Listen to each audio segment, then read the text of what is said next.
Welcome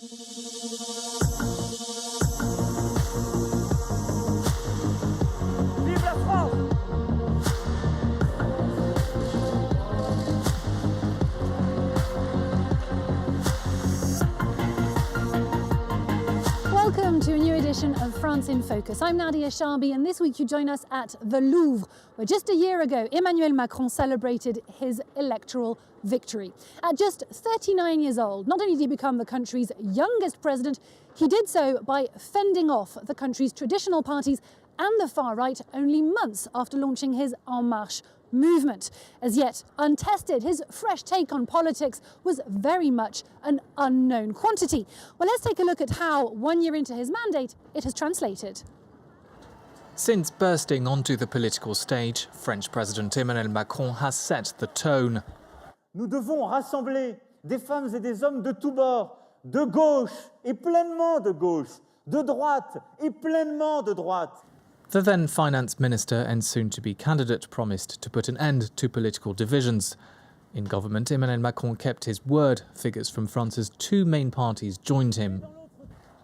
A year ago, 20% of French people considered Macron's party, Republic on the Move, to be right-wing. Today, 50% think that this is the case. Emmanuel Macron wanted to bridge the gap between left and right. But it's clear for the moment that the government is leaning more to the right than to the left. The reforms which the French people have seen so far are more centre-right policies than centre-left. Among large-scale reforms of Prime Minister Edouard Philippe's government, suppressing the solidarity tax on wealth, reforming labour law and increasing social contributions. All liberal reforms and nothing that wasn't expected, says this economist. When you look at it as a whole, Emmanuel Macron's project entails saving 60 billion euros on public spending, 15 billion on unemployment insurance and 10 billion on health insurance. Even Nicolas Sarkozy didn't dare to go that far, and so Macron's economic vision clearly comes from the liberal right. The think tank Institut Montaigne has carried a study on Emmanuel Macron's first year as head of state. The institute says the president is implementing his program of reforms as he pledged. It was completely coherent for him to commit to these reforms very quickly, because he knows that they are very difficult reforms to implement. Yes, I think that it was a priority to do so, because issues surrounding unemployment and work are crucial in France. Macron is reforming France, but at what cost? 52% of French people think it's a bad thing that he was elected. For the president's party, efficiency does not necessarily go along with popularity. One researcher, however, warns against forgetting about the left-wing voters who cast their ballots for Macron. For Emmanuel Macron to keep his promise of being both left-wing and right-wing, he would need to send a strong signal that he's committed to reducing social inequalities. We would need to have more working-class French people say, yes, my situation has improved. Whether it's widespread opposition to the reform of France's rail service or the tightening of the selection process in universities, social unrest has disturbed the beginning of Macron's presidency. Ultimately, what we said before the campaign was that Emmanuel Macron was liberal on the economy and very left-wing on social issues. At this point, we've realised that he is clearly more to the right, including on social reforms. Since he passed his tough new immigration law through the National Assembly, a number of his MPs from the left have spoken up, denouncing it as unjust. It's his next batch of social reforms that will perhaps reveal if Emmanuel Macron can exist both on the right and on the left. Well, coming after Nicolas Sarkozy's controversially bling mandate and François Hollande's self-declared normal tenure, Emmanuel Macron has described his presidential style as Jovian, this in reference to the Greek god Jupiter. And to help us understand Macron's brand of leadership, I'm joined by historian and political communications specialist Arnaud Benedetti, who's just released a book on Macron's PR strategy. Hello, thank you for being with us. Hello. Now, Macron got a lot of slack when he used that word Jovian. What does he mean by it? Emmanuel Macron is a young president. He's the youngest French president ever to be elected. His predecessors, Nicolas Sarkozy and François Hollande, somewhat mishandled the presidential office. The former by transgressing the codes of the job, and the latter by striving to be a normal president, just an average French person, despite being head of state. Emmanuel Macron, on the other hand, wants to restore the monarchical style of the French presidency. We must not forget that the President of the Republic in France is the heir of Général de Gaulle. Emmanuel Macron believes that power should be vertical. He is, therefore, a Jovian president. France perhaps needed this monarchical image to be at peace with itself.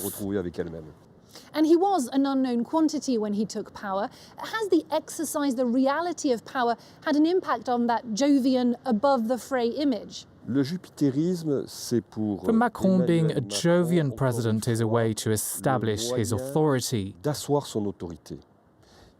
He establishes his authority, and at the same time he wants to bring people together. And to do so, he needs to have this above-the-fray image.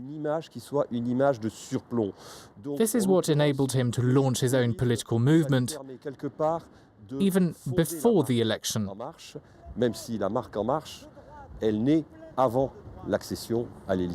what can you tell us about the team working behind the scenes on the Macron brand? There are two essential people in his team. The first is Sylvain Faure. He writes Macron's speeches. He's a highly educated young man, and he's extremely useful to the president. He has a huge influence on the way that Macron exercises the presidency almost as a monarch. The second person, of course, is his wife Brigitte. She plays a vital role in the way Emmanuel Macron builds his public image. Well, before we look further into her role, let's take a look at what Brigitte brings to the PR mix. When the newly elected Emmanuel Macron took to the stage with his wife last year, the cries for Brigitte were just as loud as they were for the French president himself. Brigitte Macron played a prominent role in his election campaign and is seen as having the president's ear. This is the woman I've shared my life with for 20 years. I've said this often, but she is me and I am her. And yet, within months, a petition demanding that Brigitte Macron not be given an official First Lady title won over 300,000 signatures, forcing the Élysée to define her role in a transparency charter. Brigitte Macron still plays an active part in civil society, focusing on disabled people, education, health and gender equality. Her public addresses are few and far between, and her role sometimes seen as merely ceremonial. But Brigitte Macron still knows how to pull the whole thing off with a smile and a touch of French glamour too. So how would you describe the Brigitte effect? Emmanuel Macron has a very good idea of how he wants to communicate. His wife helped him build his public image, especially after he became economy minister and when he began to rise through the ranks. Through the dramatization of their relationship and the personalization of their couple, she helped him get all the way to the top. As former literature and drama teacher, she also taught him the rules of representation, the rules of theatre and classicism. Emmanuel Macron is someone who has always been drawn to classicism, while maintaining a penchant for transgression. This is quite clear when you look at his relationship with Brigitte. He's in a post-patriarchal couple. This touch of transgression makes him a man of his time, someone who's modern enough to be able to reach so many different voters. Arnaud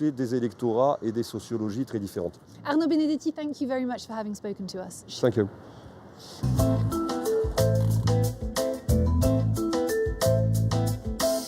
France is back. It's with those words that Macron put his stamp on his first big international outing in Davos. And certainly the president's focus has very much been on bolstering France's image abroad. So how have his efforts been welcomed so far? Take a look. From the Taj Mahal to Beijing's Forbidden City and the Louvre Abu Dhabi, In just 1 year, President Macron has travelled tens of thousands of kilometres around the world. He's a globe-trotting president, pitching himself as a travelling salesman promoting French industry. From Arriva and Airbus in China, Safran and EDF in India, to Dassault and SNCF in Qatar. At each step of the way, the French leader has announced business deals worth billions of euros. Successful results.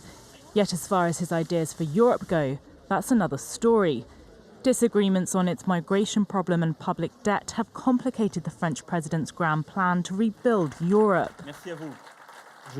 Together, over the next few months and years, we can find the strength to rebuild Europe. Macron has donned the costume of a continental leader in the face of the world's biggest powers. For Vladimir Putin, he opened the grand golden doors of the Château de Versailles, pulling out all the stops for the Russian leader to really grab his attention, particularly in regards to Macron's views on human rights issues. We talked about the case of LGBT people in Chechnya, but also the case of NGOs in Russia. Regarding these topics, I spoke very clearly about France's expectations to President Putin. Macron used the same technique with the US president, who was the guest of honour at Paris's Bastille Day parade on the 14th of July last year. His relationship with President Donald Trump initially got off to a bad start, following the US president's decision to withdraw from the Paris Climate Agreement. But neither this, nor Trump's issues with the Iran nuclear deal, nor his strict immigration policy ended up interfering with the Franco-American friendship, as demonstrated by Macron's recent state visit to Washington. Critics are seeing it as a political realignment of France with the US, especially after the recent coordinated airstrikes on Syria in response to a suspected chemical attack by the Assad regime. Up until then, the French president had only played the role of mediator in the Middle East, defending the Iran nuclear deal signed in Vienna and stepping into the role of guardian of Lebanese political institutions in crisis by receiving Prime Minister Saad Hariri in Paris. It's Africa that the French president has chosen to visit regularly in his debut year, with trips to Morocco, Algeria, Niger, Senegal and Burkina Faso. I come from a generation that's not going to come and tell Africa what it should do. It was a message to the younger generation, inviting them to take their fate into their own hands. And to help them do that, he promised to raise France's contribution to development aid to 15 billion euros by 2022, something Africa is a main recipient of. And with that, we're leaving this edition of France in Focus. Thank you for watching. Stay tuned to France 24.